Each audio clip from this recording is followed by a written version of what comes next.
Have you ever had one of those nights where everything changes with just a simple knock on the door? Well, let me tell you about the night that turned my quiet, ordinary world upside down in the most unexpected way. The old grandfather clock in my hallway had just finished its deep, echoing chimes. 11 o'clock? I counted each bong as it rang through my silent house, just like I had every night for the past 3 years since Richard died. That clock had become my companion, marking time in my new life alone. I was tucked into my favorite spot, that old floral armchair by the living room window. You know the one I mean? Probably faded and worn in all the right places from years of evening reading. My cup of chamomile tea sat cooling on the side table, barely touched, while I tried to lose myself in a romance novel about Victorian England. The summer night pressed against the windows, thick and heavy with humidity. Even with the air conditioning humming softly, I could feel the weight of the warm air. Outside, my porch light threw a lonely circle of yellow light across the perfectly trimmed lawn. The whole neighborhood looked fast asleep, which was exactly how I liked it these days. Quiet, predictable, safe. Then it happened. Knock, knock.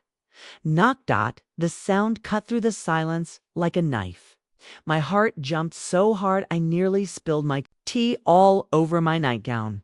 Who on earth could be at my door at this hour? My mind immediately went to all the scary possibilities. Was someone hurt? Was there an emergency? I sat perfectly still, hoping maybe I had imagined it. Maybe it was just the house settling, or a branch hitting the window. But then it came again, louder. This time, knock, knock. Knock. Definitely real. Definitely someone at my front door. My hands started shaking as I set down my book. Through the thin curtains, I could barely make out a tall shadow standing on my porch. My heart was beating so fast I could hear it in my ears. Nobody ever came. By this late, my children lived hours away in different cities, busy with their own families. My few friends in the neighborhood knew better than to show up unannounced after dark, especially to visit a woman living alone. I considered my options. I could pretend to be asleep, turn off all the lights, and hide in my bedroom until whoever it was went away. That would be the smart thing to do, wouldn't it? That's what everyone always tells women, like me. Don't open your door to strangers, especially at night. But something about the knocking didn't feel dangerous. It was firm, yes, but not aggressive. Not the angry pounding of someone trying to break in. There was something almost polite about it. Hesitant, even. Curiosity started to win over fear. Maybe it was someone in real trouble who needed help. What if someone was hurt and needed to use my phone? What if there was a fire somewhere on the street? Taking a deep breath to calm my nerves, I made my decision. I walked slowly to the front door, my bare feet silent on the hardwood floor. I flicked on the entryway light and peered through the peephole. Standing on my porch was a man I recognized, sort of. He was my new next-door neighbor, the one who had moved in just a couple of weeks ago. We had never actually introduced ourselves. Just exchanged those polite nods neighbors give each other when getting the mail or taking out the trash. He looked to be in his early 50s, thick hair that was mostly gray with some brown still mixed in. It was a bit messy, like he had been running his hands through it. He had kind eyes. I could tell even through the peephole, and worry lines creased his forehead. He was dressed casually in dark jeans and a navy blue shirt, and he was holding what looked like his house keys. He didn't look threatening at all. Just frustrated. Maybe embarrassed. He kept shifting from one foot to the other, the way people do when they're uncomfortable about something. My fear started to melt away, replaced by neighborly concern. Maybe his power had gone out. Maybe he needed to use my phone for an emergency. Maybe he was locked out of his house, feeling a little silly for being so scared, but also strangely excited by this break in my usual routine. I slowly undid the deadbolt. I opened the door just a crack, keeping the security chain firmly in place. "Yes?" I asked, trying to sound calm and confident. His shoulders dropped with relief when he saw me. "Oh, thank goodness. he said in a warm, deep voice that surprised me with how pleasant it sounded. I'm so sorry to bother you this late, Mrs. ... He paused, realizing he didn't know my name. Carol, I said, opening the door just a tiny bit wider. Carol Henderson. David Miller, he replied, giving me a small, embarrassed smile that made the corners of his eyes crinkle in a nice way. I'm your new neighbor from next door. He gestured toward his house, which I could see was completely dark. Look, I really hate to bother you like this. I know how late it is, and I know we don't really know each other yet, but I seem to have gotten myself into a pretty embarrassing situation. He held up his keys and shook his head. I locked myself out of my house. The front door, the back door, even the garage, everything's locked tight. And the really stupid part is that my cell phone died hours ago and my charger is inside the house, along with my wallet and my spare key. He looked so genuinely embarrassed that I almost smiled. I'd been walking around my yard for the past 20 minutes, checking every window, feeling like a complete fool. I was wondering if I could possibly use your phone to call a locksmith. I promise I'll be quick, and then I'll get out of your hair.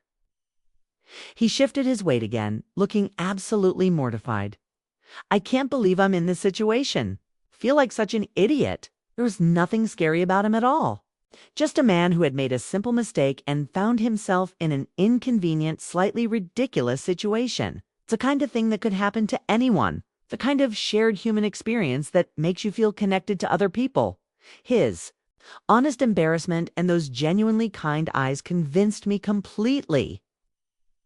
I hesitated for only a moment before unlatching the security chain. Oh my, I said, opening the door properly. That really is terrible luck, isn't it? I stepped back. To let him in, of course, you can use my phone. Don't worry about it at all. These things happen to everyone. Thank you so much, Carol, he said as he stepped inside, bringing a gentle gust of the warm night air with him. I caught a whiff of nice aftershave and something outdoorsy, maybe sawdust or wood polish. You're absolutely saving my life here. I was starting to think I'd be spending the night curled up on my porch swing. He looked around my entryway with polite appreciation, taking in the family photos on the walls and the small table with my keys and mail. You have a lovely home, he said sincerely. Thank you, I replied, surprised by how pleasant it felt to have company, even under these unusual circumstances. I led him toward the living room, pointing to the cordless phone sitting on the small table next to my reading chair. Please, help yourself, I said. Do you need me to get you a phone book, or do you know a locksmith's number? He automatically reached for his pockets before remembering they were empty except for his house keys. Right, no wallet, no phone, he said with a self-deprecating laugh. I don't suppose you happen to know any 24-hour locksmiths off the top of your head? I had to admit I didn't, but I went to fetch the local phone directory from the kitchen drawer. As he flipped through the yellow pages, his brow furrowed in concentration. I found myself watching him more carefully. There was something solid and reliable about him, despite his current predicament. He had strong, capable-looking hands, the kind that belonged to someone who was used to fixing things and working with tools. Even though he was clearly frustrated with himself, he moved with quiet confidence. He found a number and dialed, his voice low and polite as he explained his situation to whoever answered.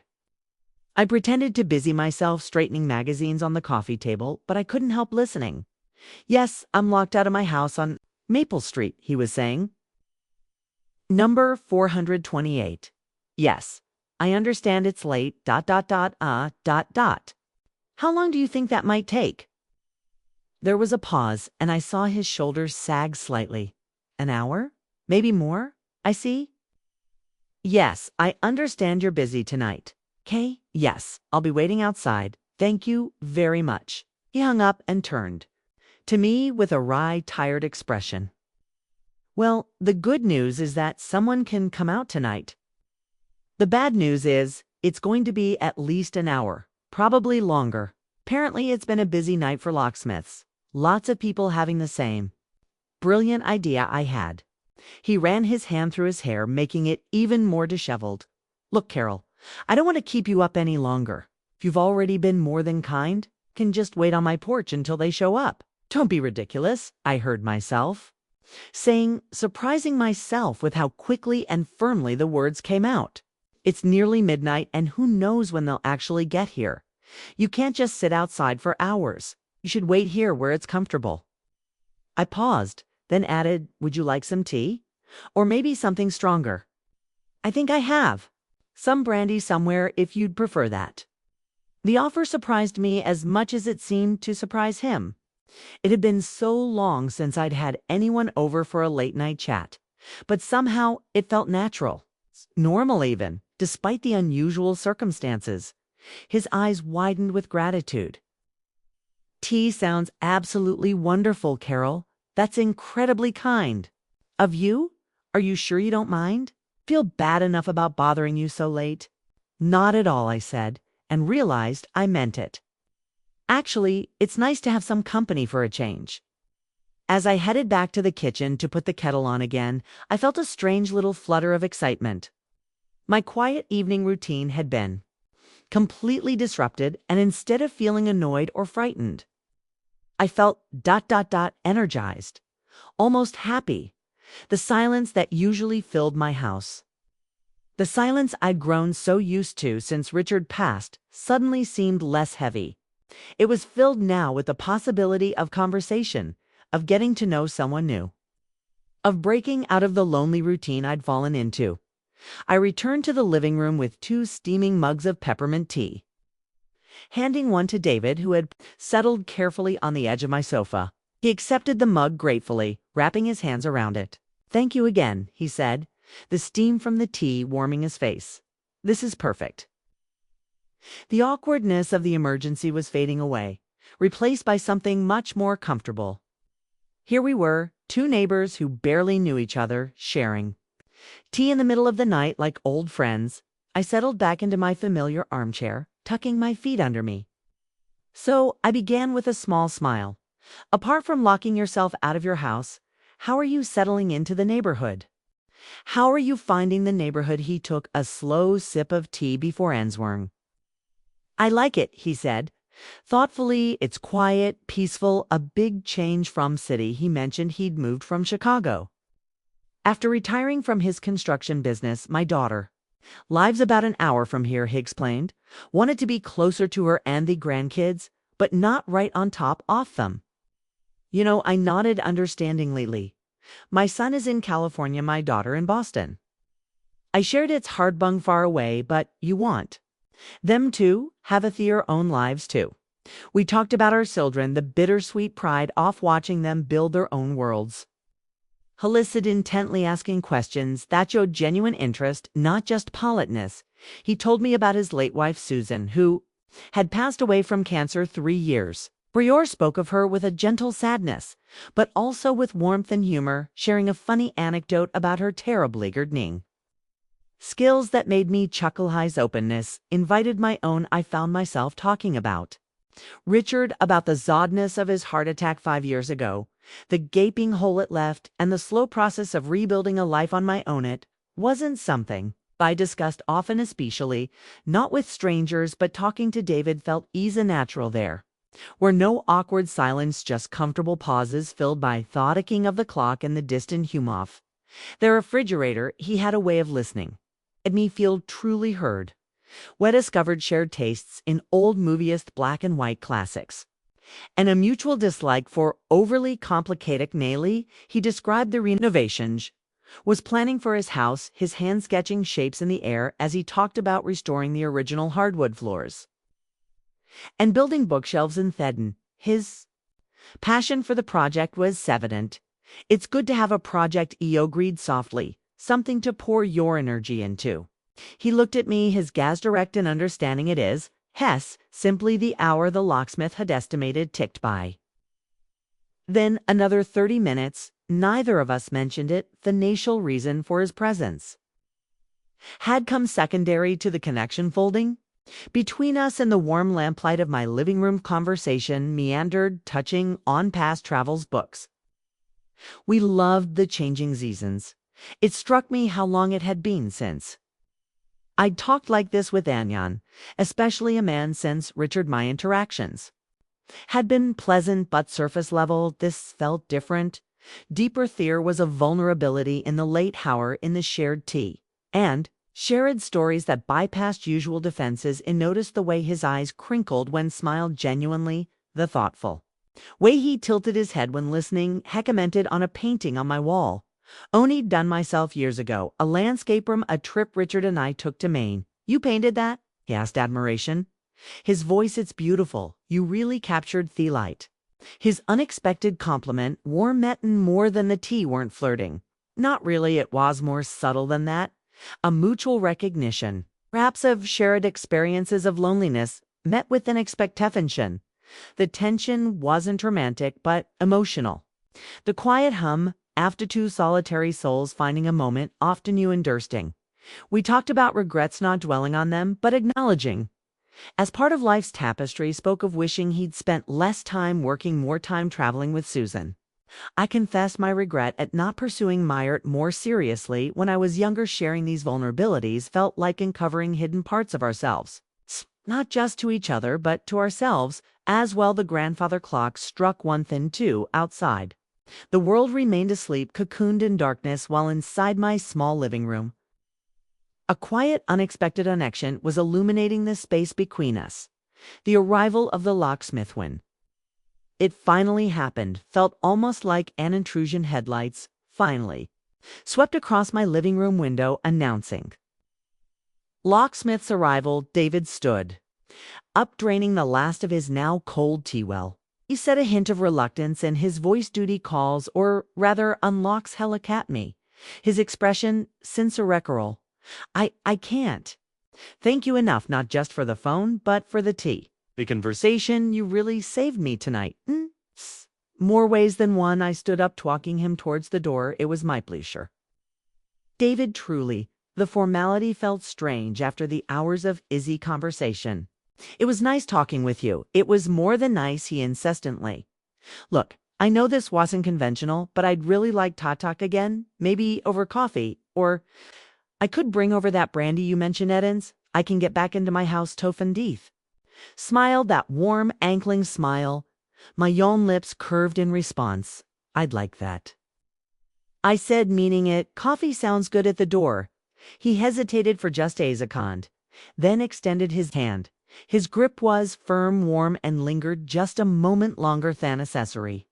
Not inappropriate, just significant, silent acknowledgement of the connection we'd found. Good night, Carol. Good luck with the lock. David Goodnighty watched from the window as he spoke briefly with the locksmith. Then disappeared into his own house. A few minutes later, the porch light flicking in, I turned off my own porch light, locked the door, and leaned against it for a moment, the silence of the house returning, but feeling different. Now less empty. I walked back into the living room, gathering the empty mugs. The air still seemed to hold the echo of our conversation, the warmth of unexpected compliances. Round the familiar room, it felt subtly changed, infused with the memoria of the last few hours. I hadn't realized how much I'd walled myself off, how accustomed I'd become to the quiet solitude. David's unexpected arrival, his vulnerability, and his easy company had chipped away at those walls without Mevin noticing it. Wasn't just about saving someone to talk to, it was the quality of the connection, the feeling off-bung. Seen and understood as I rinsed the mugs in the kitchen sink, watching the first hint of gray soften the eastern sky. I felt a sense of quiet wonder. Life, even in its predictable rhythms, could still hold surprises. A simple locked door had pinned another, one I hadn't even known was closed. I went upstairs, not feeling tired but thoughtful, a gentle sense of officeability stirring within me. The night hadn't unfolded as I could have ever predicted, but it left me with a warmth, a feeling of quiet growth, and the simple, hopeful anticipation of coffee with Minu neighbor back.